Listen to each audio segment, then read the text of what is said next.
and thank you for joining us for ZBT from Home. Today, we are so excited that we have alumnus with us, Josh Green from the Beta Gamma chapter at Indiana University. Josh has worked in the field of executive recruiting and is going to spend some time with us today talking about leveraging your skill set during a pandemic. We want to take a moment and thank the Zeta Beta Tau Foundation for their generous support of ZBT from Home programs. Josh? Thanks so much, Melissa. Thrilled to be here today and have the opportunity to present to my fellow ZBT brothers. As Melissa mentioned, going to talk today about leveraging your skill set in the midst of a global pandemic.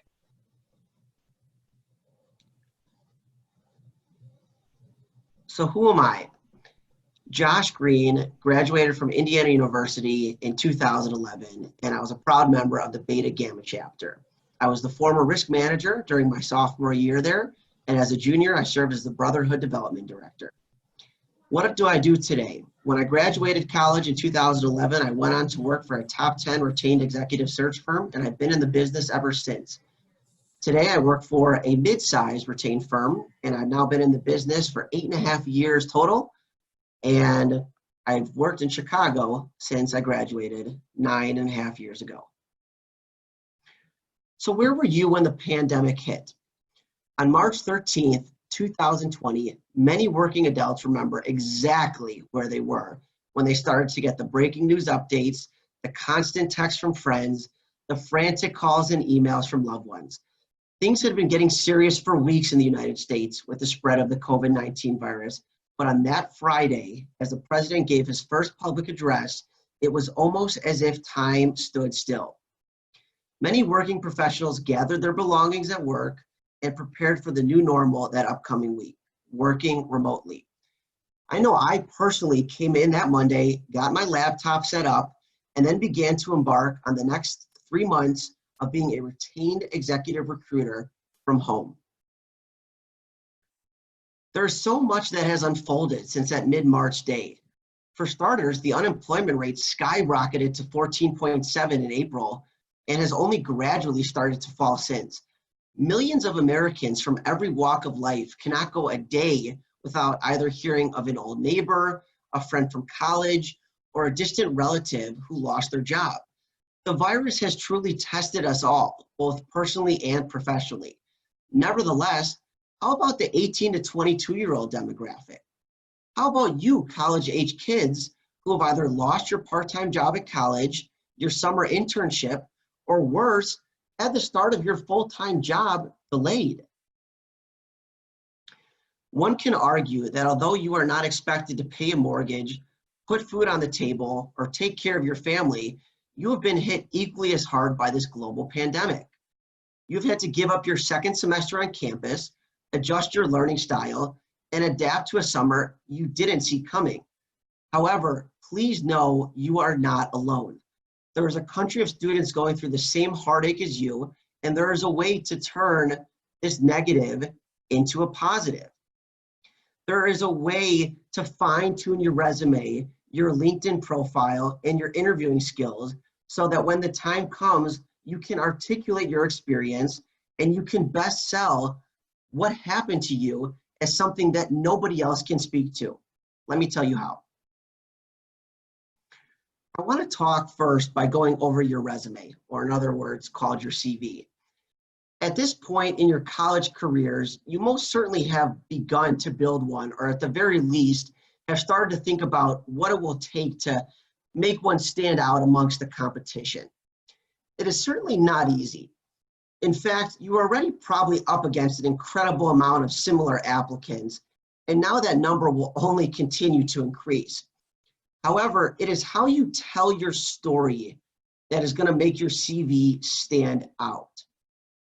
To recruiters like myself, as we go through the process and as we go through a stack of resumes.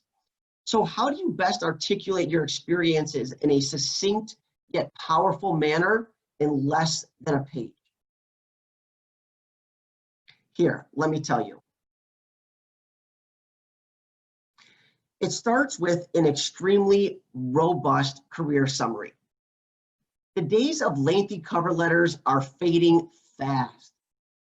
Yes, you will still be asked to do this from time to time, but a CV is where the real meat is. If you can explain in a career summary at the top of your resume where your most applicable experiences are, how that has prepared you for what you want to do next, and how your unique personal traits will help get you there to be successful, you're off to a good start. Those personal traits that you describe in the career summary at the top should only be the beginning of how you share the qualities that set you apart. As you go on throughout your resume, you're going to want to incorporate adjectives that describe the type of persistent, relentless leader who got back up when you were knocked down by COVID-19 stronger than you were before. Also, try to avoid using the same adjective more than once. Finally, as we discussed, avoid the fluff and get granular. No recruiter is going to want to see very basic, broad bullets. Try to be as detailed, specific, and thorough about what you accomplished during the summer of COVID-19. One thing in particular to remember to incorporate is your experience as a leader within the fraternity or on the executive board. This is an extremely transferable skill set and can relate to corporate America. Let me tell you why. For starters, it builds character. Second, it builds executive maturity. And number three, it builds sophistication when speaking with C-level individuals. Use the same strong adjectives that we just talked about in detailed bullets to not only describe the positions you held, but how they prepared you for this internship. As mentioned earlier, you are forever part of this unique fraternity of COVID-19. It is time to go out and embrace it. If your internship got canceled, fine-tune your resume to talk about your accomplishments in the face of adversity during the summer of COVID-19. How did you pivot and make the most out of a difficult situation as opposed to just sitting, moping around, and letting the summer pass you by? Second, I want to talk about your LinkedIn profile. As an executive recruiter with almost a decade of experience, I use LinkedIn religiously. LinkedIn has universally become companies' first go-to source to find either active or passive talent. As a result, it is up to you to be found. How do you do this? Let's discuss. Point A, keywords and search terms. Point B, optimize your headline photo. Point C, make your profile look great after they click. And point D, put specific accomplishments under past jobs. So point A, put keywords and search terms in your skills section. Keywords help you get found in search results on LinkedIn. Recruiters like myself run many searches every day to find people. The thing you might not know, your skills count as keywords. Even if you do not have a certain word anywhere else in your profile, putting it in as a skill may make your profile show up when someone else searches for that word or phrase. Furthermore, LinkedIn lets you put up to 50 of them. It's the best place to put a ton of keywords and not seem like spam at all. Take advantage of it and do it. Point B, optimize your headline and photo for more clicks. A recruiter or anyone else running a LinkedIn search is going to see 10 plus people per page in the search results. They will then choose who to click based on just a few pieces of information, since they haven't seen your full profile yet. So your image and your headline, which is the sentence right below your name on your profile, are the big two that they're going to look at first. Therefore, you need to make sure your profile is great in these two areas. First, make sure your image looks buttoned up, polished, and friendly. I don't go around LinkedIn all day judging people on looks, but it's typical human nature to make a reaction when we see a photo of somebody. Most people are very visual people and will automatically have some type of reaction to your photo, even if it is subconsciously. Then there's the headline. It appears right beneath your name in search results and right beneath your name on the edit profile page if you want to change it. It is usually in this format by default, job title at company. If I searched for marketing intern and you had the headline, those words will be bold as I scroll past your profile. It is a great way to grab attention, and it immediately shows me that your profile is relevant to what I search for. If your title is standard for your industry and has some good keywords, leave it, or just add one or two more keywords. These are some great examples of good titles that don't need much more adjustment. For example, lead sales intern at blank, recruiting coordinator at blank, senior project manager at blank. However, if your job title is unique at your company or isn't very specific, like merchandising associate, my recommendation is for more detailed and add keywords so people can find you and know what you do, like this: merchandising associate and Fortune 500 retail leader. That has a lot more keywords and also gives people a much better idea of what your actual job is. Point C, make your profile look great after the click. The best thing you can do is get some recommendations on your profile. The goal is to get 2 or 3 recommendations. It's the most attention-grabbing thing you can have on your profile. It's also the most powerful thing for building credibility and making companies want to interview you once they viewed you on LinkedIn. Finally, point D, put specific accomplishments under past jobs. This is one of my favorite tips for boosting your LinkedIn profile, and it is really not used enough by job seekers in my experience. Here's what I recommend. Mention specific numbers and accomplishments in your bullet points under each previous job. Consider doing this in your profile about section too. So this is also very similar to what I discussed in the resume section, which we discussed a couple minutes ago. Don't just say responsible for blank. Instead, start with a verb like grew or led or increased, and then put as many real results and accomplishments as you can. How did you help your employer? That's what you need to talk about.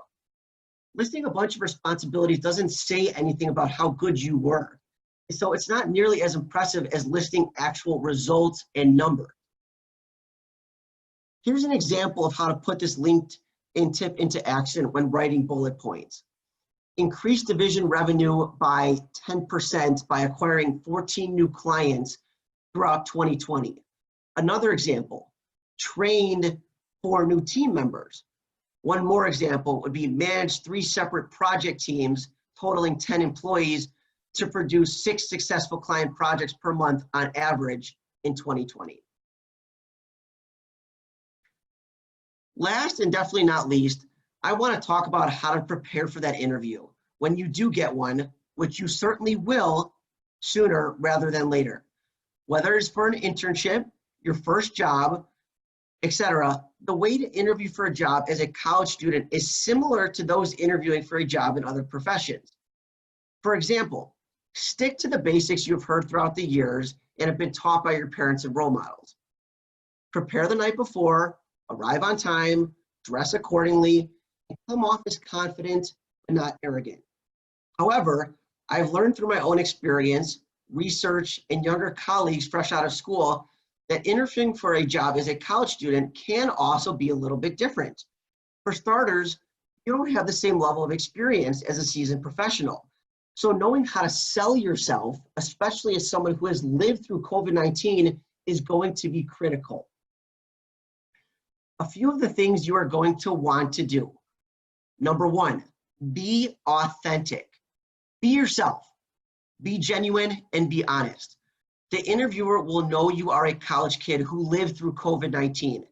They are likely to understand there will be some hurdles you had to overcome. It is okay to be a bit green. Interviewers are more likely to dismiss you if you portray someone that comes in thinking they know it all or have all the answers. Number 2, do your due diligence. We live in the world of social media where everything is available at our fingertips. We already talked about LinkedIn. I highly recommend you look up everyone who is going to be on your interview panel. Get to know their backgrounds. How long have they been with the company? Did they ever hold the position that you one day aspire to have? Did they attend either your same university or one nearby? Try to find common ground. A few of the things you do not want to do. Do not pretend you are interested in everyone. Simply put, you are going to be a college student entering the workforce following a global pandemic. Yes, you may be looking for a corporate finance position, but let's be real, you'd be just as happy working in the corporate finance department of Costco, Mariano's, Sam's Club, etc. Do not pretend you were born just to work for this specific company you are applying for. It will result in you not getting the job. Show sincere interest and communicate to the interviewer how the skills you have developed can help their corporation. Another thing you do not want to do is speak negatively. Expressing your enthusiasm and staying positive will be key to winning over the audience in the interview panel. However, being negative or expressing negativity is a definite way to decrease your chances of getting the actual job offer.